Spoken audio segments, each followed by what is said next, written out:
আসলে বলতে কষ্ট লাগে, আমাদের মাঝে আমাদের প্রিয় নেত্রী, দেশনেত্রী, ৩ বারের সাবেক সফল প্রধানমন্ত্রী, আপসহীন নেত্রী, গণতন্ত্রের মা, বাংলাদেশের মানুষের আপামর জনতার মা বেগম জিয়া আজ আমাদের মাঝে নেই।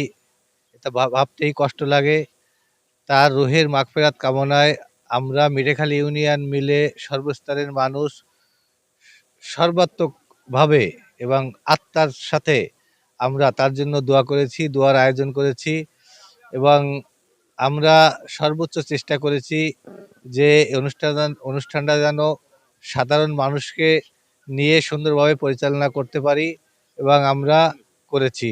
আমরা আবার সবার কাছে দোয়া চাই, আমাদের গণতন্ত্রের মা, দেশনেত্রী বেগম খালেদা জিয়াকে যেন আল্লাহ তার ভুল ত্রুটি মাফ করে দিয়ে তাকে জান্নাতুল ফেরদৌসের মেহমান করেন। আমরা অত্যন্ত মর্মাহত এবং সারা বাংলাদেশ ওনার জন্য শোক প্রকাশ করছে। তার আত্মার মাগফিরাত কামনার উদ্দেশ্যে আজকে মিঠেখালী ইউনিয়ন বিএনপি অঙ্গ সহযোগী সংগঠন আজকের এই আয়োজন করেছে। ওনার আত্মার মাগফিরাত কামনা করে দোয়া মাহফিল।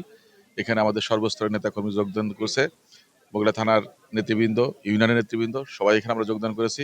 আমরা আল্লাহ তাআলা দোয়া করেছি আল্লাহ রাব্বুল আলামিন ওনাকে যেন জান্নাতুল ফেরদৌস নসিব করেন এবং আমাদের যারা এখানে পরলোক গমন করেছেন, আমাদের যারা স্বজন বা শহীদ জিয়াউর রহমানের যে পরিবারে যারা মানে এই পৃথিবী থেকে চলে গেছেন, তাদের সবার জন্য আমরা দোয়া করেছি। আপনারা আমাদের জন্য দোয়া করবেন যেন আমাদের প্রিয় নেত্রী যে আদর্শ নিয়ে রাজনীতি করেছেন, সেই আদর্শের আলোকে যেন আমরা কাজ করতে পারি আগামীতে।